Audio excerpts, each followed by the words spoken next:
Hey, what's up guys? It's Farmer Jack and we are at another site today. And I just wanted to show you real quick these fruit trees that we planted and all the support plants we did underneath and kind of our new style of getting a food forest system going in a big yard like this. So they had a couple mango trees, but they really wanted to really step their game up and plant more. We've got fruit trees, we've got bananas. So we're kind of halfway through that process. So I just wanted to bring you along and see like what's possible and what you could kind of add into your yard to get more fruit growing and eating more fruit. And I want to show you the garden. We haven't broken ground there yet, but I think it'd be cool to kind of get this first walkthrough so we could see what it looks like maybe a couple years from now when there's fruit just dripping off these trees. So let's check it out.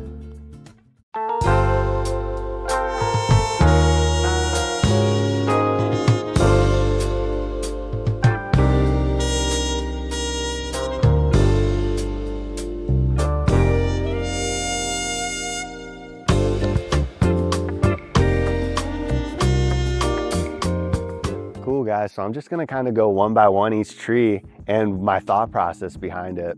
She did have a budget of only a certain amount, so I was initially like, what could we do with this whole space to make it food for us? We couldn't really just clean slate it, so instead what I like to do is I just cut out little guilds, almost like little islands of plants, and then there's a fruit tree in each one of these, so it could kind of start the process of making a big old forest. So that's the idea here. Every like 20-25 feet there's a main fruit tree, and then we're gonna do bananas and maybe another crop in between, papaya or yucca, while these trees are still small. So that's the idea, and we chose specific trees that do really well here, and I'll kind of go over each one and the plants I planted. So we have a loquat and a strawberry tree or a mango. We have a couple like kind of around their pastures, but these are the rest of the fruit trees. So here we have a canistel tree or egg fruit, and they're these delicious like dessert fruits that's just cakey and so delicious. And then underneath it are some herbs, some garlic chives, some rosemary, culantro or recao. We planted some nice established ones so they could already come out, put in their fish tacos. So there's like a bunch of support plants underneath it that are kind of have different root systems, different stuff going on,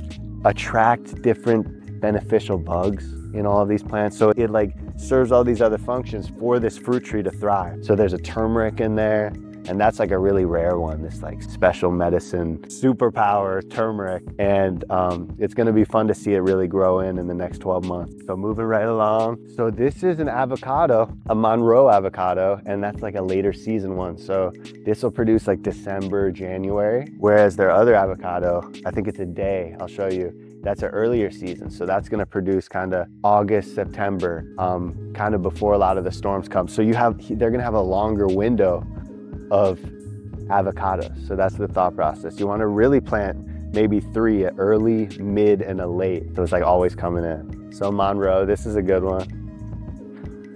I think that's the hawk. The hawk follows us everywhere. So there's a Mexican sunflower. The avocados like shade when they're young like this. So this is gonna grow and literally shade this out and protect this from this winter of like cold and of just really getting baked in the sun next summer. So anyways, that was my thought. Mexican sunflower, and we can cut it back and feed this tree. So a lot of this will be like, we're growing our own mulch. And I came in with all this mulch to feed the tree, but the idea is that a lot of this could be material to mulch and put down and protect the soil to keep that moisture in dry season. That's the idea. So tons of functions. That's the idea of these support plants. It's like they have flowers to attract bees for the fruits, like all the functions of a forest, you know, you could bring into your lawn just by planting. Monroe avocado, let's move right along. As you can see, these are where the bananas are gonna go. We haven't gotten to that phase yet, but I wanna do dwarf bananas and just kind of different stuff interplanted. So here we have a mango. This is a Pickering mango, and this one does well for being out west, away from the coast. We're kind of inland, if you will, in Florida, where we're like kind of 10 miles away from the coast. So it's just like, mangoes don't like that much, but this Pickering mango does. So the idea is that I chose this one because it's not gonna have issues out here in the inland, if that makes sense. You know, we wanna be thoughtful about our varieties. We got comfrey, Suriname spinach, gomphrena, which is a flower, and then more turmeric. So anyways, they already kind of had 3 nice mangoes, so I just wanted to give them a couple extra options to come in, some new blood, you know. It's always good to keep planting because of the cycles of the forest. those big mangoes are gonna come down one day, we wanna have some new mangoes. So anyways, moving right along, this is the day avocado I was talking about. And I'm glad I'm here. I could just kind of stake it up a little bit. It's been windy the last couple days. And I don't like to tie it down too much. I want it to kind of find its way to the sun and do its thing and become strong. I don't want to like baby it and tie it down. But anyways, I try not to walk in this too much so it's not compacted, you know? A little bit of disturbance is good for the microbes, but like I really try not to walk in there for several months. Another Mexican sunflower for the avocado, cranberry hibiscus. Just like, look how funky this is. Like I planted it and it was kind of drooping, or I pruned it, and now it's like just like curving back up. But these they're gonna fill out, and look at this. You could eat it. Literally, you eat these leaves and it's like lemon starburst in your mouth. It's so good. So I mince it up and I'll put it in salads. It's great. Like it's also here for the beauty, like the fall beauty, you know, because it's gonna make all these flowers and you can cut them and put the stems in like vases, and it's really pretty.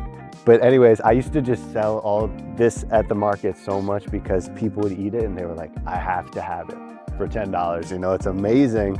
And like I said, it's so beautiful when it fills out. So that's a whole nother function. It's like every morning these flowers bloom, and it's something you gotta see. There's all different flowers. Some flowers are like, they're all different colors.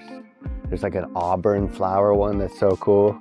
Anyways, they drop their flowers every day, like around noon. So like if you're out there at the end of the day, you're not gonna see them. But in the morning, it's just like, boom, you wanna go like be out there. And it's kind of winter time as it starts to cool down. So anyways, cranberry hibiscus, some more spots for banana, and then a strawberry tree. And these kind of shade everyone out, so I didn't really do any support plants. But you could do some other shade plants, some ground covers, you know. But that thing gets big quick. Like it'll be out here in 2 years. And then over here, a couple feet away, is the last tree of the bunch. And it's a Barbados Cherry, an acerola. So it's high in vitamin C. It's like basically a supplement out here in your yard, and it's delicious. These little cherries, they're from the Caribbean though. It's like Barbados, you know, down. It's very popular in Puerto Rican culture. They call it acerola. But it's this delicious cherry, and you go collect them in the summer. It apparently has more vitamin C, like many, many times more than oranges and citrus, these cherries. So I love to plant these. They have shallow root systems, so it's kind of by their septic and whatnot. It's not as big of a deal. And the strawberry tree is further away because their root systems are intense. So it's like 30, 40 feet away. Where these have shallower root systems, can be up against a house, a fence. It's not really a big deal. But they're pretty once they fill in. And then some more plants, pentas that do really well, gomphrena, and some gaillardia I seeded. And we could even come in here and seed more like cowpeas or sun hemp in each one and just let them go, and then cut them all back again and use it as mulch for this main crop, which are these trees. And think about it, if you kind of use this same system, that model that we were using, we could do this times 100 trees, you know, down a big row. So we could do farming at this scale. It's just about understanding these plants and what these trees want, and really how to manage them too. That's huge. A lot of people get into farming, they've never been a farmer, but they're all excited and gung-ho and plant 1,000 trees. And they don't realize that a lot of these hacks that we're doing, the good soil with the mulch and the compost teas and the key good soil, and then the support plants around it, to not only just like help the trees long-term, but to have more crops. Like a lot of these support plants you could eat as well and just feed the rest of the kind of the ecosystem. So that's the idea. I hope you guys got something out of this new planting.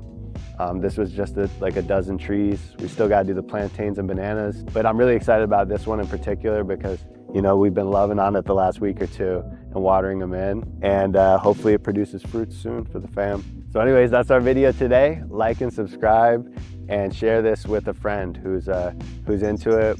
We want to spread the good word of abundance. We'll see you next time.